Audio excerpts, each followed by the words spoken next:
जिससे कि अगर के कोई भी हमारा कैपेबल साथी किसी पॉलिटिकल प्लेटफॉर्म पे खड़ा होता है या किसी और आंदोलन के लिए खड़ा होता है तो सब मिलकर उसका साथ दें।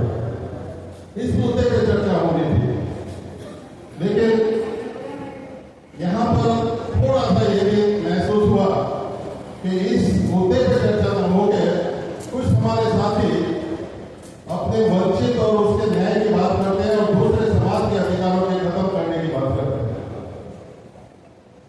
तो कैसे हम इकट्ठा होंगे, कैसे हम एकजुट होंगे?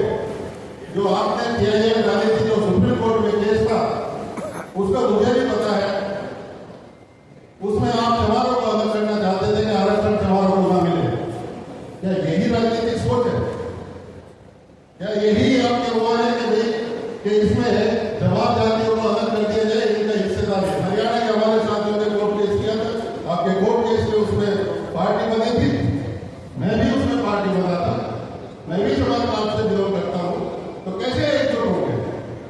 साथियों, हमको ये सब भुला के भैया हमको आपने कहा कि कंजर जाति को सुविधा नहीं मिलती, उसके लिए संघर्ष करना होगा ताकि हम आपस में ये अलग अलग हो बेसिक एजुकेशन जो है लेकिन अगर सुप्रीम कोर्ट में हमारे साथी जो सभा में मौजूद है, एक समाज तो ये कहता है कि इन्होंने बहुत तरक्की कर लिया, इनके सरकारी नौकरी बहुत हो गई, इनको आरक्षण से बाहर कर दिया जाए।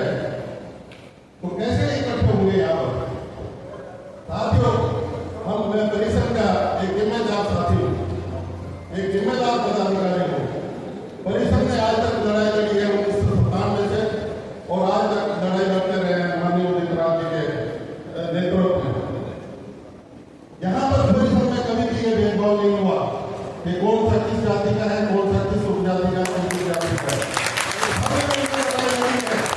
और एक छोटे से आह्वान थे जब 97 में परिसर ने ये 5 आरक्षण 5 OM के खिलाफ धरना प्रदर्शन किया था। केवल 30 दिन में ही लाखों लोग इकट्ठे हुए थे। वो पहली रैली थी, उसमें किसी ने जाति उपजाति का सवाल नहीं किया। साथियों, आज फिर समय आ गया है कि हमको सबको मिलकर इस लड़ाई को लड़ना है, हमको एकजुट होना है, हमको अलग अलग सरकार से नहीं बढ़ना है। साथियों, परिसर इसमें आगे लीड ले सकता है।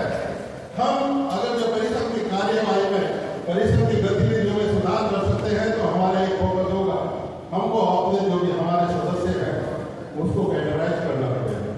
जब तक हम विचारों से नहीं जोड़ेंगे गांव-गांव तक और शहर तक, तब तक हम हो सकते हैं अपने उद्देश्य की प्राप्ति नहीं कर सकते।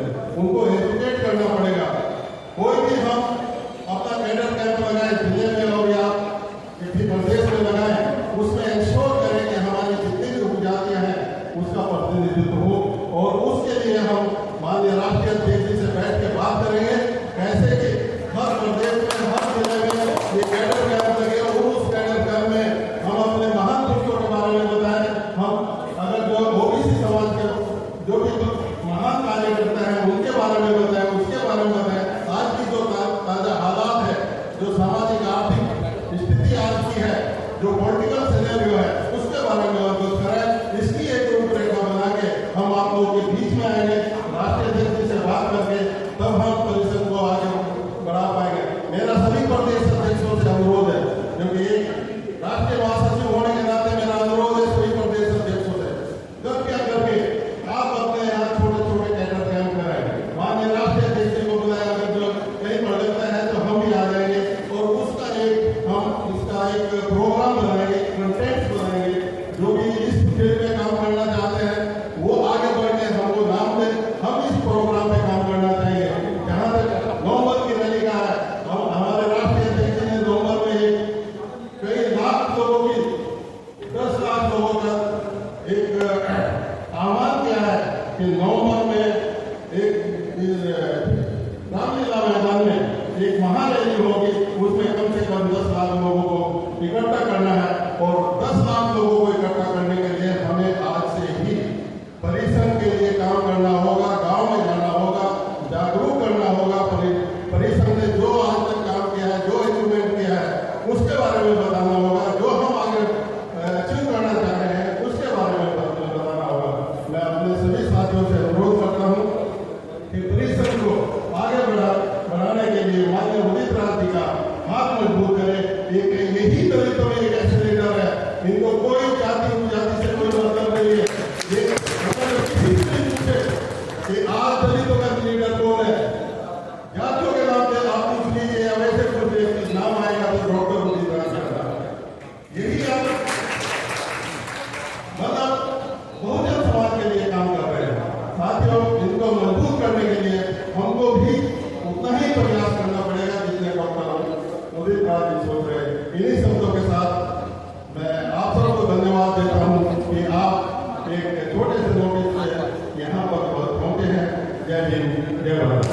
अगर आपको लगता है कि हमारा काम बहुजन समाज के लिए महत्वपूर्ण है, तो आप हमें आर्थिक सहयोग के लिए सीन दिखाए गए QR कोड स्कैन और फोन पे और गूगल पे और UPI और बैंक अकाउंट में कर सकते हैं।